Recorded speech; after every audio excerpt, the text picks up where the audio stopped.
আসসালামু আলাইকুম।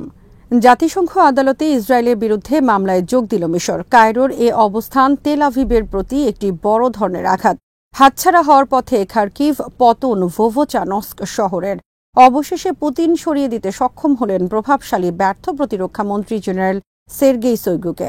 বিডিফিউজ ইনফোটেইনমেন্টে স্বাগত জানাচ্ছি আমি সুরভি দিবা। আজ জানাবো প্রতিরক্ষা সংক্রান্ত গুরুত্বপূর্ণ কিছু খবর। ইসরায়েলের বিরুদ্ধে জাতিসংঘ আদালতে চলমান মামলায় যোগ দেবে মিশর। রোববার কায়রো বলেছে তারা আনুষ্ঠানিকভাবে এ মামলায় যোগ দেবে দক্ষিণ আফ্রিকার সাথে।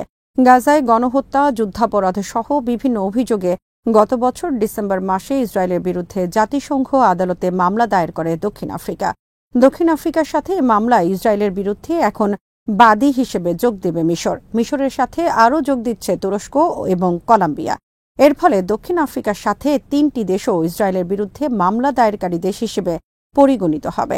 মিশরের এ অবস্থান ইসরায়েলের জন্য একটি খুবই বড় মাত্রার আঘাত, কারণ মিশর হল মধ্যপ্রাচ্যের প্রথম দেশ যারা ইসরায়েলকে স্বীকৃতি দিয়ে 1979 সালে তাদের সাথে শান্তি চুক্তি করেছিল। মামলায় যোগ দেওয়ার ঘোষণা দিয়ে মিশরের পররাষ্ট্র মন্ত্রণালয় এক বিবৃতিতে বলেছে, গাজায় ইসরায়েল এখনও যেভাবে বেসামরিক ফিলিস্তিনিদের হত্যা করে চলছে তাতে তারা এ মামলায় ইসরায়েলের বিরুদ্ধে যোগ না দিয়ে পারে না। ইসরায়েল বর্তমানে গাজায় পদ্ধতিগতভাবে বেসামরিক ফিলিস্তিনিদের হত্যা করে চলছে। এ অবস্থায় মিশর সিদ্ধান্ত নিয়েছে ইসরায়েলের বিরুদ্ধে দায়ের করা মামলায় দক্ষিণ আফ্রিকার সাথে যোগ দেওয়ার। মামলায় যোগ দেওয়ার সিদ্ধান্ত নিয়ে মিশর ইসরায়েলের প্রতি দাবি জানিয়েছে জাতিসংঘ আদালত ইসরায়েলের বিরুদ্ধে যে রুলিং জারি করেছে তা মেনে চলার জন্য। একই সাথে ইসরায়েলের প্রতি গাজায় যুদ্ধনীতি লঙ্ঘন না করারও দাবি জানিয়েছে কায়রো।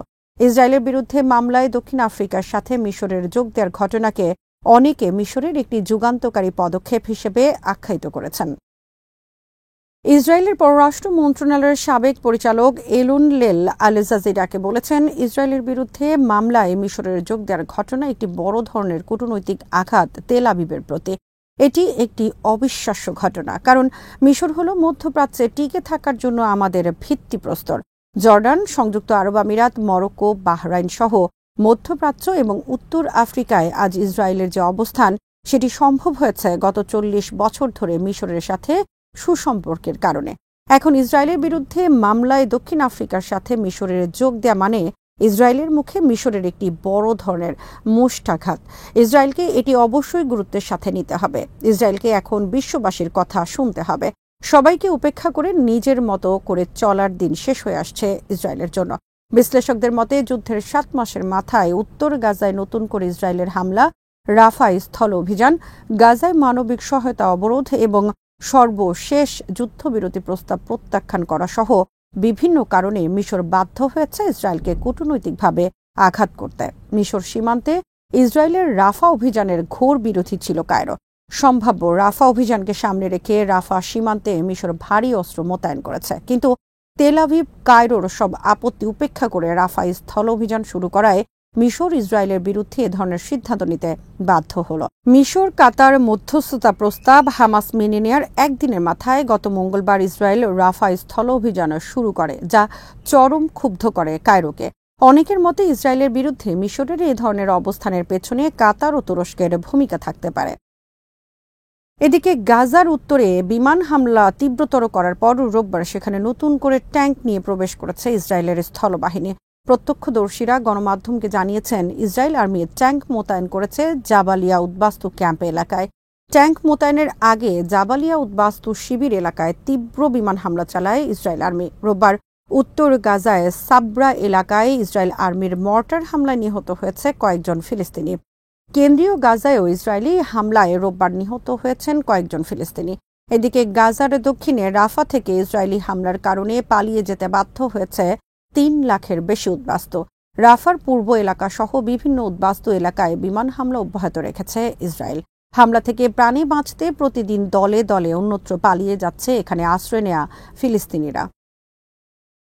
হাতছাড়া হওয়ার পথে ইউক্রেনের দ্বিতীয় বৃহত্তম শহর খার্কিভ। ইউক্রেনের সেনাপ্রধান জেনারেল ওলেক্স সান্দরসিরস্কি বলেছেন, খার্কিভের পরিস্থিতি খুব কঠিন। ইউক্রেন আর্মি সেখানে কঠিন পরিস্থিতি মোকাবেলা করছে। গত এক সপ্তাহে খার্কিভের উত্তরে পরিস্থিতির মারাত্মক অবনতি হয়েছে। কয়েকটি এলাকা আমাদের হাতছাড়া হয়েছে সেখানে। সেনাপ্রধান গণমাধ্যমের কাছে স্বীকার করে বলেন, কৌশলগত কারণে আমরা উত্তর খার্কিভ থেকে একটি ইউনিট সরিয়ে এনেছি। খার্কিভ পুলিশ প্রধান ভলোদিমির তিমোশকো গণমাধ্যমকে বলেছেন, রাশিয়ান আর্মি 3 দিক থেকে ঘিরে রেখেছে ভোভচানস্ক শহর। তারা হামলা করতে করতে অগ্রসর হচ্ছে শহরটির দিকে। শহরে প্রবেশকারী গুরুত্বপূর্ণ একটি সড়কে রাশিয়ান ট্যাঙ্ক দেখা গেছে। শুক্রবার শহর থেকে পালিয়ে গেছে অনেক মানুষ। বৃদ্ধদের সরিয়ে নেওয়ার কাজ চলছে শহর থেকে। প্রত্যক্ষদর্শীরা জানিয়েছে, শহরটির পতন ঘটেছে। সেখানে ইউক্রেনের প্রতিরোধ ব্যবস্থা সম্পূর্ণ ভেঙে পড়েছে। ইউক্রেন আর্মি যখন প্রায় অস্ত্রশূন্য এবং তীব্র সেনা সংকটে জর্জরিত, তখন রাশিয়া ইউক্রেনের উত্তর এবং দক্ষিণে একযোগে বড় ধরনের অভিযান শুরু করেছে গত শুক্রবার থেকে। উভয় অঞ্চলে বিভিন্ন ফ্রন্টলাইন থেকে পালিয়ে যেতে বাধ্য হচ্ছে ইউক্রেন আর্মি। রাশিয়া লাভ করেছে নতুন অনেক এলাকা। বিশ্লেষকদের মতে, ইউক্রেনের হাতে পশ্চিমা অস্ত্রের নতুন চালান আসার আগেই বর্তমান দুর্বলতার সুযোগে নতুন অনেক এলাকা দখল করতে চায় রাশিয়া। ভেঙে দিতে চায় ইউক্রেনের ভবিষ্যৎ প্রতিরোধ ক্ষমতা। গত শুক্রবার থেকে তীব্র যুদ্ধ চলছে খার্কিভের উত্তরে গুরুত্বপূর্ণ শহর ভোভচানস্ক শহরে। যুদ্ধ শুরুর আগে শহরটিতে 17,000 মানুষ বসবাস করত, কিন্তু গত কয়েকদিনের যুদ্ধের ফলে শহরটি এখন জনশূন্য। খার্কিভ থেকে ইউক্রেন আর্মির একজন কর্মকর্তা তাদের দুরবস্থার বর্ণনা দিয়ে বিবিসিকে বলেছেন, রাশিয়ান আর্মি খুব সহজে খার্কিভে পা রাখতে যাচ্ছে। অবশেষে রাশিয়ার প্রতিরক্ষা মন্ত্রীর পদ থেকে সরিয়ে দেওয়া হল প্রভাবশালী জেনারেল সের্গেই শোইগুকে। রোববার প্রেসিডেন্ট পুতিন জেনারেল শোইগুর স্থলে নতুন একজনের নাম ঘোষণা করেন।